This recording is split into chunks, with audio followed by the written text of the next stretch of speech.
On va plonger dans les salles de cinéma avec Charlotte Dornelas. Le film Creed 3 est déprogrammé dans plusieurs salles en France en cause des bagarres quasi systématiques en pleine salle de projection. Que se passe-t-il concrètement? Comment peut-on expliquer cette banalisation de la violence? Quelles sont les causes? Alors là, on a un film en effet qui est projeté d'abord, qui est un succès complètement dingue, dont les cinémas par ailleurs avaient besoin. Et il se trouve que dans beaucoup de cinémas, ça se passe bien, mais il y a plusieurs salles dans lesquelles ça s'est mal passé. Alors on a des villes, on a Thionville, Charleville-Mézières, Saint-Étienne, Sarreguemines, Villeneuve-la-Garenne. Vous avez plusieurs types, on va dire, de villes et qui ont poussé à l'évacuation de tous les téléspectateurs parce que des jeunes venaient voir le film et se battaient.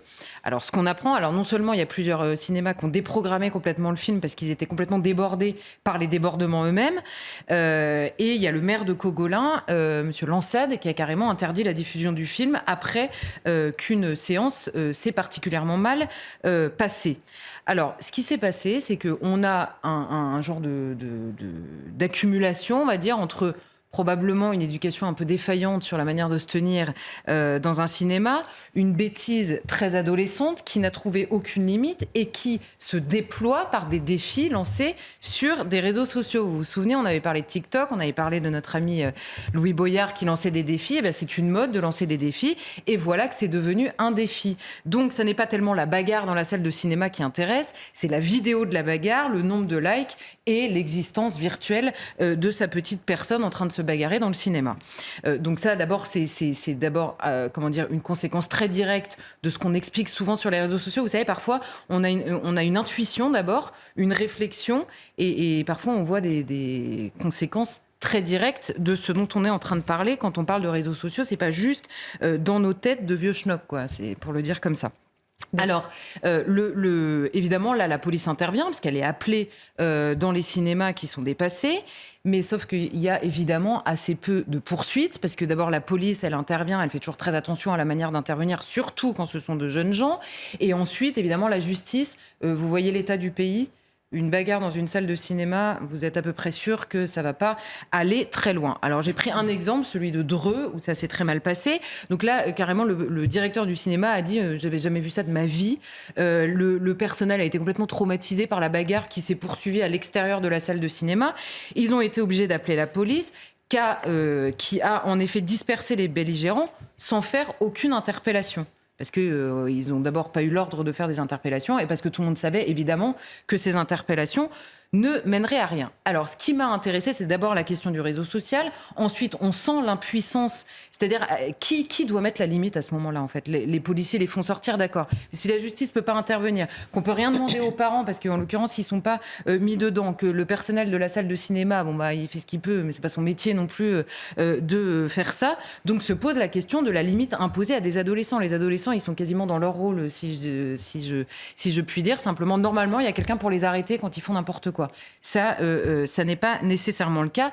Et il y a une deuxième chose qui m'a intéressée, c'est qu'il y a les autorités du cinéma disent oui, non mais d'accord, mais c'est un film qui marche très bien, ça se passe très bien, la plupart du temps ça se passe très bien, et tout ça, bon, c'est très extrapolé par les médias qui décident d'en parler, et donc bientôt à mon avis parler de ça, ce sera d'extrême droite. C'est d'ici quelques jours.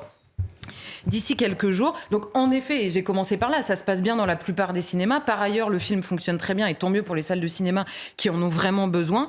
Il n'empêche que ce phénomène existe en effet. Et le problème, c'est que cette démission systématique, ce relativisme et cette manière de dire « oui, d'accord, mais on n'a qu'à pas en parler », bah, ça ne nous aide pas à régler le problème qui se multiplie. Et c'est des phénomènes qu'on voit de plus en plus et qui ne risquent pas de s'arrêter, puisque plus ils fonctionnent sur les réseaux sociaux, plus ils donnent envie, évidemment, de le faire. Et par ailleurs, ce qui existe là aujourd'hui dans les cinémas, on l'avait déjà vu, on en avait déjà parlé, c'est exactement le phénomène des rixes. Et là, vous avez des gamins de 14 ans qui non seulement se blessent, mais parfois se tuent.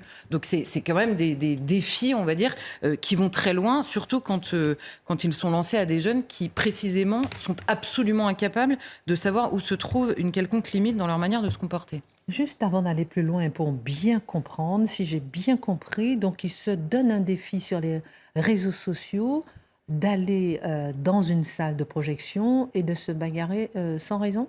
Oui, c'est ça. En clair, le défi, c'est genre cette semaine. Cette semaine, vous allez faire un défi. Alors, ça peut être danser devant votre porte d'entrée. Ça peut être, j'en sais rien, ça peut être énormément de choses. Je dis ça parce que TikTok, à la base, je crois que c'était des histoires de danse, essentiellement. Mais se bagarrer mais sans raison. Il n'y a absolument aucune raison. Sinon, pour avoir des vues. C'est ça, exactement. Qui est le principe un peu de beaucoup de jeunes qui arrivent sur les réseaux sociaux, c'est exister à travers le nombre de likes. Non, mais vous avez des témoignages complètement dingues, hein, de gamins qui se retrouvent chez des psys et les psys expliquant que le gamin a été sauvé par une nouvelle fonctionnalité sur les réseaux sociaux qui permet de cacher le nombre de likes au reste de vos amis sur les réseaux sociaux parce qu'ils ne vivaient plus. Ils essayaient de trouver un moyen de supprimer un post qui n'avait pas assez de likes parce que c'était la honte le lendemain au collège. Enfin, je veux dire, ça prend des proportions. Nous, on n'a pas grandi dans ce monde-là. Donc on essaye de le comprendre et de le rattraper, mais on n'imagine pas les conséquences que ça peut avoir. Alors, vous avez l'air de dire, Charlotte, que c'est une manière de réagir qui est récurrente. Mais c'est la première fois que l'on voit ça dans des salles de cinéma, pourtant. C'est vrai que ça arrive rarement. Hein. Les directeurs interviewés Oui. disent parfois qu'il y a des gens qui s'énervent. On lui a demandé de changer de place. Bon, oui. Ça, le lot commun, ça arrive. Mais de cette manière-là, en effet, c'est extrêmement rare. Alors, il y a en effet cette question des réseaux sociaux. Et moi, ce qui m'a marqué, c'est qu'à chaque fois, il y a quand même des personnes qui réfléchissent sur des sujets et qui anticipent les conséquences de certains sujets. En général, ces personnes, on les trouve soit super ringardes, super réac, moralisatrices, vous voyez tout en noir, oiseau de mauvais augure, etc. Or, il se trouve que précisément sur les réseaux sociaux, il y a beaucoup de gens qui connaissent parfaitement le fonctionnement du cerveau, notamment des enfants et des adolescents, qui mettent en garde depuis des années sur les réseaux sociaux, sur l'utilisation des écrans, par exemple. Et on ne prend pas la chose au sérieux, on la prend trop tard et résultat, on a voté la semaine dernière et on en a parlé, une loi pour interdire l'accès aux réseaux sociaux aux enfants de moins de 15 ans, ce qui est bien en soi, enfin l'intention est bonne, mais c'est trop tard. Enfin, je veux dire, c'est inadapté, on va dire, à la réalité de ce que sont aujourd'hui les réseaux sociaux dans la vie de ces jeunes-là. Donc d'abord, il y a cette question, on le voit. Ensuite, il y a la question du relativisme, en effet, à chaque fois qu'il se passe quelque chose. Que les choses soient claires, ça n'est pas un drame. Mais en soi, individuellement, tout ça, ça n'est jamais un drame. C'est la répétition qui vous change une société à force. La répétition de ces actes tous les jours, évidemment qu'il y a des choses infiniment plus graves que ces bagarres dans les cinémas qui, pour l'instant, Dieu merci, n'ont fait ni blessés graves ni morts. On est d'accord. Simplement, la répétition, ça vous change complètement. Si quand même vous allez au cinéma en emmenant votre fils ou votre fille et que vous risquez de vous retrouver dans une bagarre générale et sorti du cinéma par la police, bah c'est invivable, en fait, comme pays. Ça devient invivable. Donc, c'est cette répétition qui pose une question.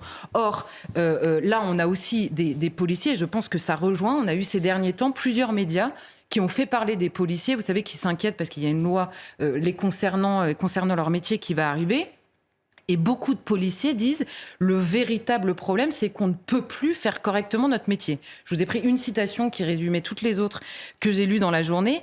Aujourd'hui, on ne peut plus faire notre métier. On hésite même à faire une interpellation, car derrière les conséquences peuvent être lourdes. Quand on voit des collègues écopés de peine de prison avec sursis ou mis au banc d'un service, si durant une intervention, par exemple, on sort notre matraque, on ne sait plus quoi faire alors qu'on veut juste faire rappeler la loi. Pourquoi je dis que ça résume ? Parce que vous pouvez croiser tous les policiers que vous voulez, ils vous disent mais on n'a même plus la foi de faire notre métier parce qu'on risque plus que les gens qu'on a en face de nous. Et en général, quand ils interviennent, c'est que quelqu'un contrevient en effet à la loi. Donc le pendant, on va dire, de l'absence d'autorité envers des jeunes qui en ont besoin, d'abord pour la société, mais pour eux-mêmes, parce que la répression fait partie de l'éducation, il faut le rappeler tout le temps, mais ça fait évidemment partie de l'éducation. Le pendant de ça, c'est que les gens censés faire respecter cette autorité sont eux-mêmes sous la coupe, alors là, d'une autorité extrêmement rigoureuse. Donc là, vous avez un problème, évidemment, et donc ce sont des témoignages de policiers qui disent on arrive, et ces mêmes jeunes finissent par nous cracher dessus et nous insulter parce qu'ils savent qu'il ne leur arrivera rien. Donc c'est la deuxième chose, c'est cette question du rapport à l'autorité de cette jeunesse-là. Et la troisième chose, c'est évidemment ce fameux pas de vague qu'on retrouve inlassablement. Je vous assure, quand j'ai lu ça et que j'ai vu la réaction de « oui, d'accord, mais bon, la plupart du temps, ça se passe bien », je me suis dit « mais on n'apprendra jamais, en fait. On n'apprendra jamais que se pencher sur un problème qui arrive, ça ne veut pas dire que tout le monde est horrible, ça ne veut pas dire que ça se passe mal partout, ça veut dire qu'il y a un problème qui existe et que le meilleur moyen de le régler, c'est d'abord de reconnaître qu'il existe. » Et c'est inlassablement, on a des gens qui nous disent « oui, mais bon, finalement, le message est beaucoup moins important que de suspecter une intention mauvaise chez le messager, chez celui qui explique que ça se passe mal. » Et on retrouve ça, là encore une fois, dans cette histoire. Alors, rapidement à ce propos, le syndicat national des personnels de direction de l'éducation nationale a fait une enquête indépendante selon laquelle 42% des chefs d'établissement font état de l'existence d'élèves venus en classe avec des vêtements culturels pouvant être utilisés dans le cadre d'une pratique religieuse. C'est nettement plus que ce qu'affirme le ministère de l'Éducation. Est-ce qu'on cherche là aussi à minimiser? Mais on cherche à minimiser et on subit aussi les conséquences de ce qu'on n'a pas voulu anticiper. Pire, on subit les conséquences de ce que certains avaient anticipé, mais qu'on a préféré pointer eux du doigt plutôt que les problèmes qui risquaient de nous arriver. Si on isole les lycées dans cette étude, c'est 72% des proviseurs qui vous disent en effet qu'il y a eu des problèmes avec les fameuses tenues que, soi-disant, le ministre suit de très près. Et nous dit le document, ces constats se font majoritairement dans des établissements situés dans les grandes métropoles ou leurs banlieues, et plus souvent en REP, donc dans les zones dites sensibles. Mais vous voyez là, même le choix du vocabulaire est révélateur. Dans votre phrase, vous avez utilisé le vocabulaire, entre guillemets, de ce sondage, et on nous parle de vêtements culturels pouvant être utilisés dans le cadre d'une pratique religieuse. Alors, vous rentrez dans le détail, en fait, ce sont des abayas et des camis. Soyons clairs, je veux dire, des vêtements culturels pouvant être... donc déjà, on est incapable de le faire. Et qu'est-ce qu'on retrouve? Le même phénomène. Des vidéos sur les réseaux sociaux, des vidéos qui finissent par devenir des défis, puisque ça devient un défi de se dire, est-ce que je vais réussir à tromper mon proviseur en mettant mon abaya comme ci, comme ça? Vous vous souvenez, ils expliquaient, si vous mettez une ceinture, il ne pourra rien vous dire, etc. Un relativisme des autorités, une extension du phénomène par la force des choses, des accusations contre ceux qui alerte, un personnel livré à lui-même qui finit par avoir peur de rapporter les chiffres à sa hiérarchie, d'une part parce qu'il y a un risque d'accusation quand vous rapportez ces faits-là, et d'autre part parce qu'il y a un problème de réaction à chaque fois. En réalité, nous sommes incapables, dans toutes ces situations, d'avoir une loi simple que nous sommes capables de faire respecter, de se donner les moyens de faire respecter simplement une loi. Et on constate jour après jour, avec n'importe quel exemple, qu'une absence d'autorité, ça entraîne une délinquance juvénile omniprésente dans la société, dans le cinéma et ailleurs. L'impuissance entre la police et la justice entraîne une montée en puissance de ces phénomènes, et l'absence de volonté d'assimilation, parce que c'était ça évidemment qu'il fallait prévoir, de populations entières entraîne un multiculturalisme de fait. Parce que dans les mœurs, le fait de s'habiller, ça relève des mœurs. Et les mœurs, ils sont imposés par le plus grand nombre. Donc en effet, dans les REP, il ne faut pas s'étonner. Quand vous faites venir des gens par milliers et que vous leur dites surtout restez comme vous êtes, on va faire un échange culturel, ça va être un enrichissement. 40 ans plus tard, il ne faut pas pleurer parce que les gens s'habillent comme ils sont en ayant l'impression d'enrichir la culture du pays d'accueil. C'était évidemment prévisible et d'ailleurs, beaucoup l'avaient prévu.